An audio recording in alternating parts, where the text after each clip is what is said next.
Olá, seja bem-vindo a mais um podcast Bíblia em Foco, aqui da Primeira Igreja Batista em Pontes e Lacerda. Eu sou o pastor Alessandro Bani, continuo com você nessa jornada, aprendendo um pouco mais sobre a celebração da disciplina, um livro de Richard Foster. Se você começou a ouvir esse podcast, fique comigo até o final, não me deixe falando sozinho, viu? Vamos começar a estudar.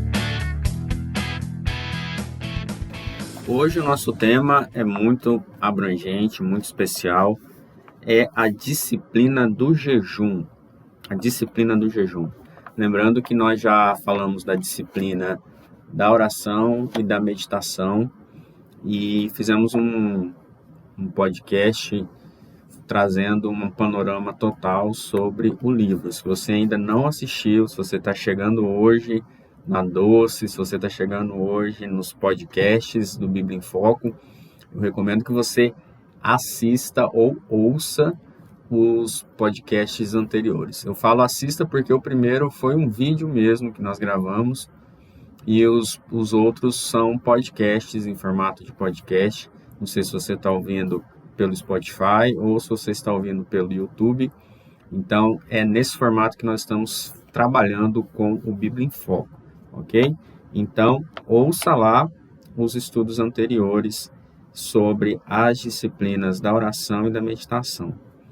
Pois bem, hoje nós vamos tratar sobre o jejum. O jejum é algo que nós conhecemos, que nós praticamos ou não, ou deixamos de praticar, ou praticamos de uma forma errada, com entendimento errado. Então, hoje nós vamos alinhar primeiro, nessa primeira parte, o que é o jejum, o que a Bíblia diz sobre o jejum.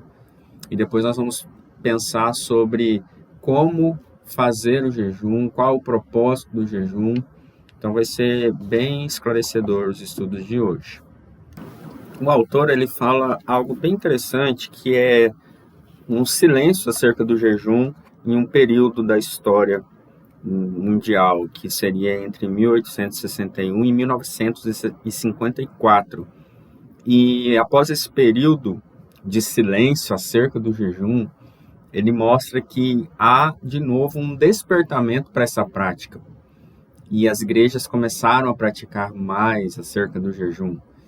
E interessante ele trazer também que duas coisas contribuíam para que houvesse uma negligência acerca dessa prática, dessa disciplina do jejum. A primeira coisa que ele traz é que o jejum ele foi perdendo a sua essência a ponto de se tornar algo extremamente religioso e com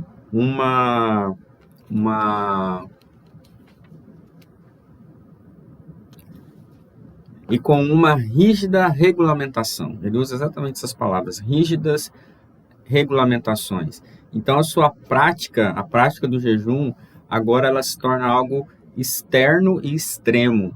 Então, é algo onde se pregava sobre uma mortificação pessoal, algo onde a sua carne deve perecer, onde você precisa desse jugo sobre a sua vida, precisa dessa indulgência. Então era algo assim que era tratado dessa forma. E aí as pessoas pararam de praticar por causa desse peso. Uma outra questão que ele coloca, que é sobre o tempo que nós vivemos, de que nós precisamos de tudo em todo o tempo. E quando se trata de alimentação, ainda mais.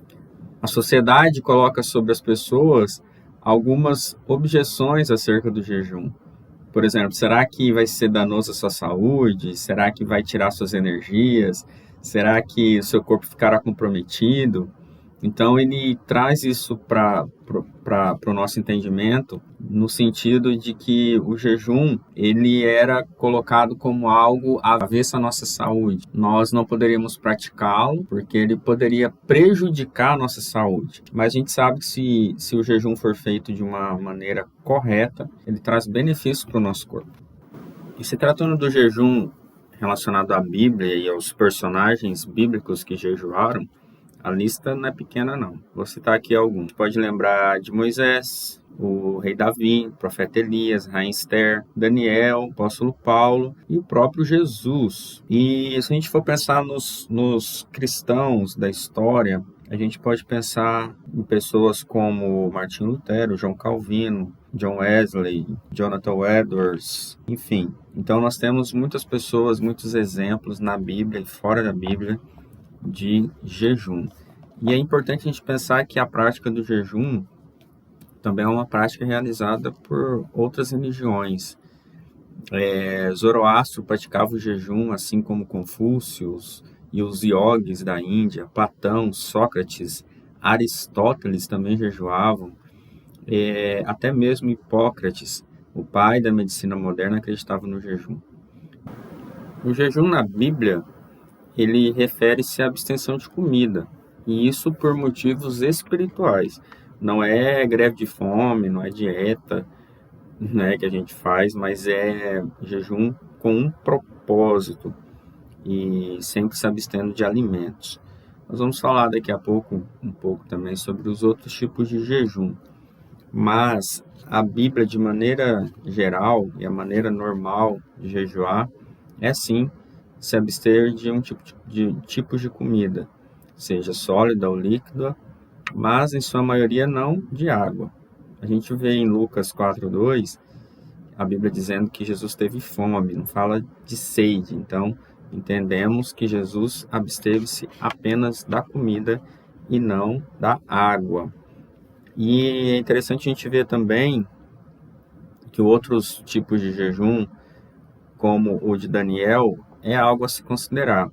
Porque na Bíblia ele traz esse jejum parcial, que é chamado jejum de Daniel. Então, esse jejum de Daniel está lá em Daniel 10, capítulo 10, verso 3, que diz: não comi nada saboroso, carne, vinho, nem provei, e não usei nenhuma essência aromática. Então, esse é o jejum parcial de Daniel, que se abstém de alguns tipos de alimento, não de todos. Enfim, nós vemos também o jejum absoluto, que é o jejum praticado de forma total, tanto alimento quanto água. Isso a gente vê o jejum instruído por Esther. E também o apóstolo Paulo teve esse jejum absoluto de água e alimento lá em Atos 9:9.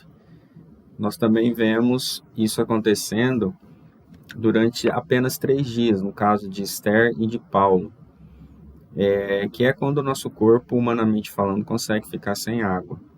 Mas nós vemos Elias e Moisés jejuando acima, muito mais do que 3 dias. Isso também reflete um movimento sobrenatural no jejum. Então, esse tipo de jejum, como o de Moisés e Elias, é algo de exceção, né? Porque o nosso corpo, ele não pode não ultrapassar 3 dias sem água, que ele já começa a não ficar legal. Então, na maioria das vezes, o jejum é uma questão particular entre o indivíduo e Deus, mas há, no entanto, ocasiões de jejuns comunitários e públicos também, o autor está dizendo aqui. O único jejum público exigido pela lei de Moisés era o dia da expiação, está lá em Levítico 23:27. Mas nós vemos no decorrer da Bíblia outros jejuns públicos ou comunitários, como em Joel, que fala: toquem a trombeta em Sião, decretem um jejum santo. Nós vemos também esse jejum comunitário ou público em 2 Crônicas. Nós vemos a cidade de Nínive jejuando em resposta à pregação de Jonas. Nós vemos também esse jejum comunitário no livro de Esdras, exatamente no capítulo 8. Então, o jejum em grupo pode ser uma experiência maravilhosa e poderosa, desde que todos estejam preparados e tenham o mesmo pensamento nessa questão. O autor do livro vai dizer assim: é possível, por intermédio da oração e do jejum feitos por um grupo unido, resolver problemas graves na igreja ou em outros grupos, além de restabelecer relacionamentos. Quando um número suficiente de pessoas entende corretamente as implicações desse ato, uma convocação nacional à oração e ao jejum também pode produzir resultados benéficos. Ele dá um exemplo do rei da Grã-Bretanha, que em 1756 convocou um dia solene de oração e jejum por causa da ameaça da invasão francesa. No dia 6 de fevereiro, John Wesley anotou em seu diário: aquele dia de jejum foi glorioso, tal como raramente se viu em Londres desde a restauração. Cada igreja na cidade estava mais que repleta e uma gravidade solene transparecia em cada rosto. Com certeza Deus ouve a oração e nossa tranquilidade será estendida. Em nota de rodapé ele escreveu: a humildade foi transformada em regozijo nacional, pois a invasão francesa que nos ameaçava foi impedida.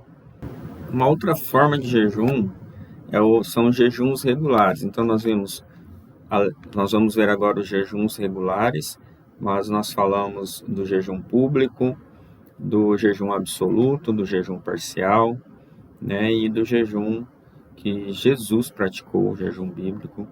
E esse jejum que nós vamos tratar agora, que é o jejum regular, ele foi praticado em Zacarias 8,19, que quando o povo mantinha 4 jejuns. E nós vemos também os fariseus, né? Os fariseus jejuavam, gente. Olha só, uma prática comum dos fariseus era jejuar na segunda e na quinta-feira, porque eram dias de mercado. E assim haviam plateias para ver e admirar a santidade deles, né? Eles gostavam disso. Era chamada a didaquê, prescrevia 2 jejuns por semana, quarta e sexta-feira. Então, os religiosos, os fariseus, eles eram bem, eles respeitavam bem essa didaquê aí, e eles iam em espaço público nos dias de jejum e oravam, e Jesus lá na frente vai também falar um pouco sobre essa questão deles. E então, eu quero citar aqui que John Wesley, ele procura reavivar o ensino da didaquê e instou com os primeiros metodistas que jejuassem toda a quarta e toda sexta-feira.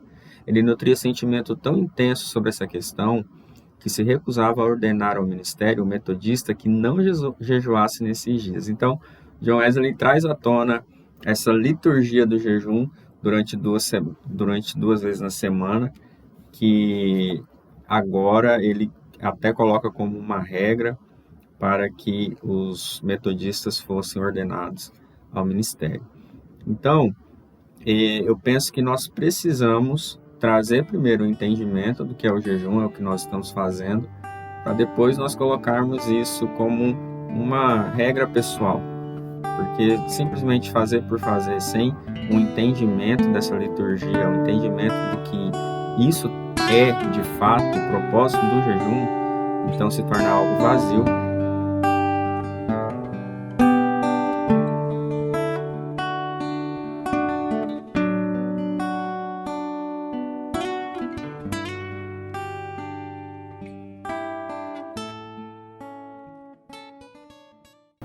Olha só o que diz o autor. O jejum regular semanal causou um impacto tão profundo na vida de alguns cristãos que eles começaram a procurar um mandamento bíblico para justificá-lo, pois assim poderiam constranger todos os cristãos a praticá-lo. Mas a busca foi em vão. Simplesmente não existem leis bíblicas que ordenam o jejum regular. Entretanto, a liberdade que temos no Evangelho não significa poder abusar dessa liberdade, significa oportunidade, já que não existem leis a nos prender.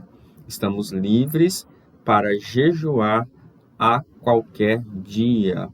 Então, nós precisamos entender que o jejum ele pode ser realizado em qualquer dia, em qualquer momento. Basta o nosso coração livre em Cristo decidirmos o momento disso acontecer. Uma questão, queridos, que preocupa muita gente é se a Bíblia fala que o jejum é ou não uma prática obrigatória para todos os cristãos.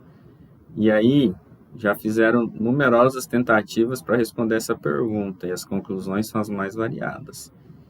Embora diversas passagens das Escrituras tratem o assunto, duas se sobressaem pela sua importância. A primeira é o ensino espantoso de Jesus sobre o jejum no Sermão do Monte. Isso o autor falando aqui para nós. Então, no Sermão do Monte, Mateus 6,16, tem uma expressão que diz, quando jejuarem, ou seja, Jesus está reafirmando sobre o jejum. Martinho Lutero afirma o seguinte, Cristo não tinha a intenção de rejeitar nem desprezar o jejum. Sua intenção era restaurar o jejum correto. E ele diz exatamente isso, quando você jejuar. Então, Jesus ele quer restaurar como jejuar. Uma segunda afirmação de Jesus a respeito do jejum surgiu na resposta a uma pergunta feita pelos discípulos de João Batista. Isso está lá em Mateus 9,15. E aí Jesus diz o seguinte, como podem os convidados do noivo ficar de luto enquanto o noivo está com eles? Virão dias quando o noivo lhes será tirado, então jejuarão. O noivo, no caso de Jesus, estava no meio dos discípulos, então era tempo de festa, não era tempo de fazer jejum. Mas ia chegar um tempo onde os discípulos jejuariam, mas não de acordo com os preceitos legalistas da antiga ordem, que seria o que os fariseus estavam ali acostumados a fazer, ou que, enfim. Então, e aí o texto continua falando sobre vasilha de couro nova, não sei se vocês conhecem esse texto, que está ali também em Mateus, é a continuação de Mateus 9,15, vai até o 17.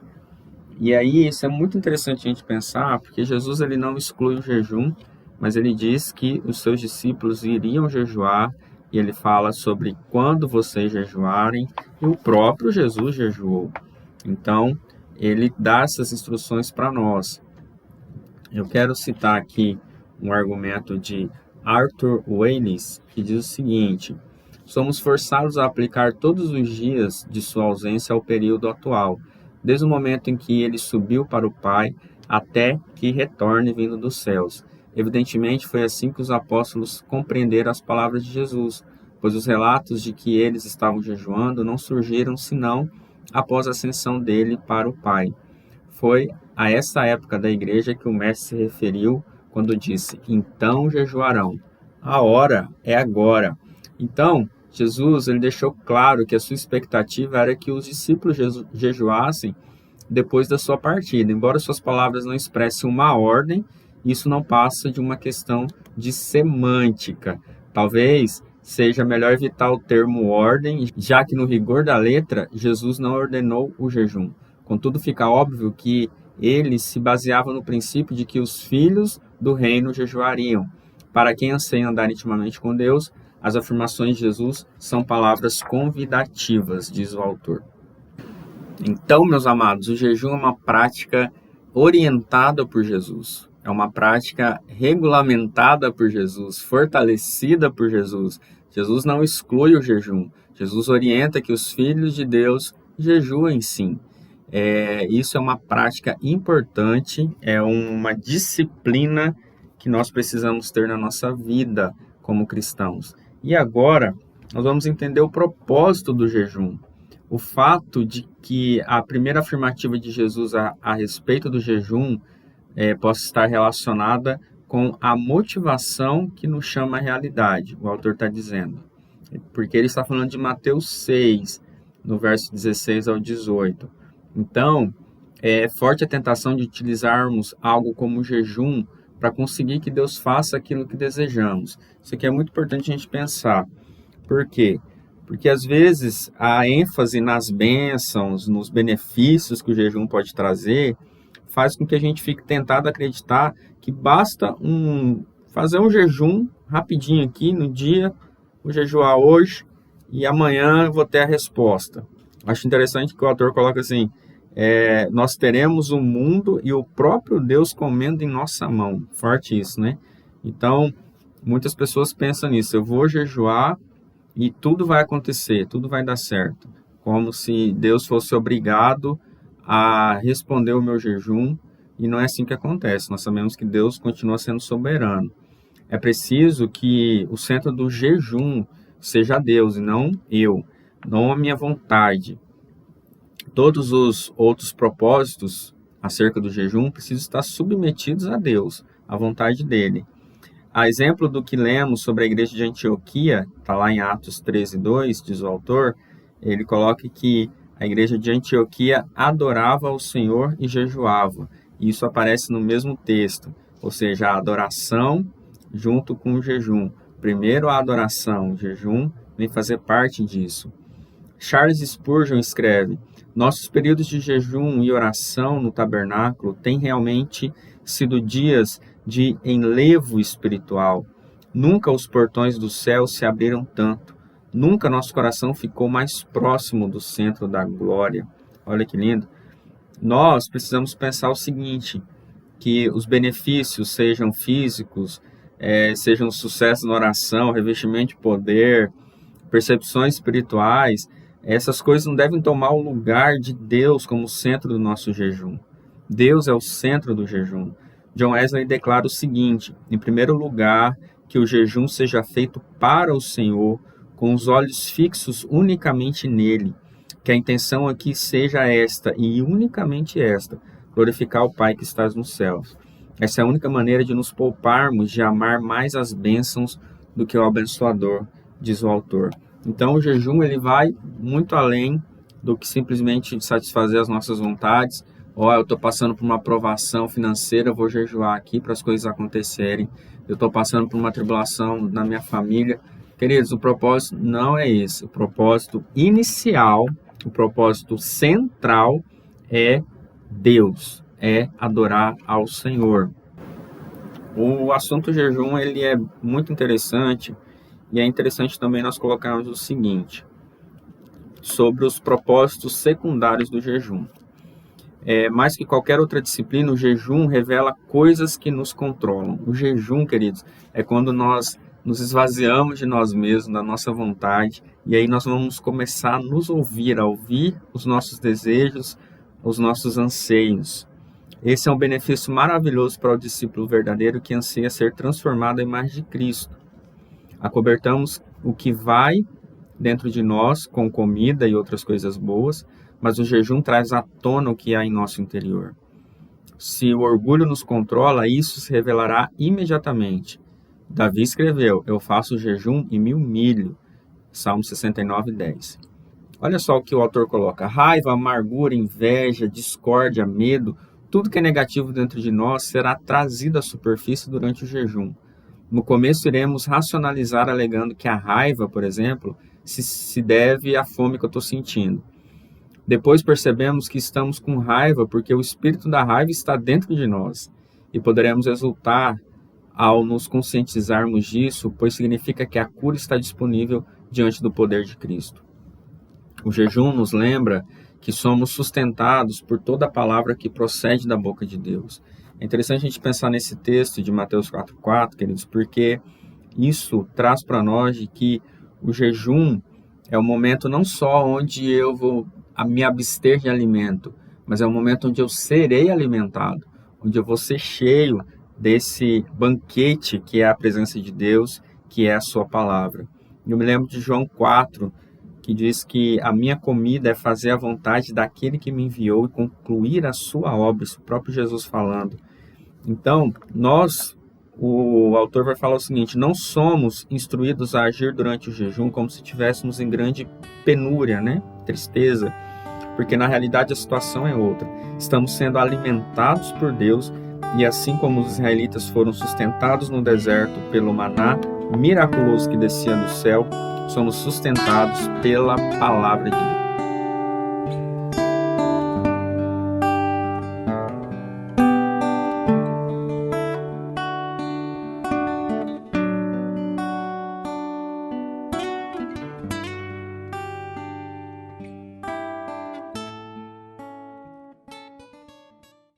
O jejum mantém o equilíbrio da vida. Os anseios e desejos humanos são como rios que tendem a transbordar. O jejum ajuda a mantê-lo no curso adequado. Aqui o autor está falando justamente sobre quando o jejum nos alinha com a vontade de Deus, nos esvazia de nós mesmos, para que não mais eu me domine, como diz o apóstolo Paulo em 1 Coríntios 6,12, tudo que me é permitido, Eu não deixarei que nada me domine. Isso é muito, muito sério. Inúmeros cristãos escreveram sobre muitos outros valores do jejum, como aumento da eficácia na oração intercessora, direcionamento nas decisões, maior concentração, libertação, bem-estar físico, revelações, assim por diante. Nisso, como em tudo que é mais, é certo que Deus recompensará todos os que buscam a Ele diligentemente. Precisamos pensar que praticar o jejum, queridos, é no sentido de nós iniciarmos. Se você nunca jejuou, você precisa começar, precisa dar os primeiros passos, precisa, em primeiro lugar, querer jejuar, né? Entender que isso faz parte da sua vida cristã e o jejum vai trazer benefícios para a sua vida em intimidade com o Senhor e também, como o autor colocou aqui, vai trazer outros valores para você. Então, como jejuar? Como praticar o jejum na sua vida? Nós precisamos entender os tipos de jejum, que foi o que eu já coloquei anteriormente, e aí você vai escolher como praticar esse jejum. Talvez você vai escolher iniciar um jejum e precisa iniciar de uma forma mais leve, né? Digamos assim. Talvez você vai eliminar, como Daniel, alguns tipos de alimento. Em outro momento você vai eliminar por um período de tempo, por 12 horas, por 24 horas. Então você precisa ir se testando, se conhecendo, praticando o jejum.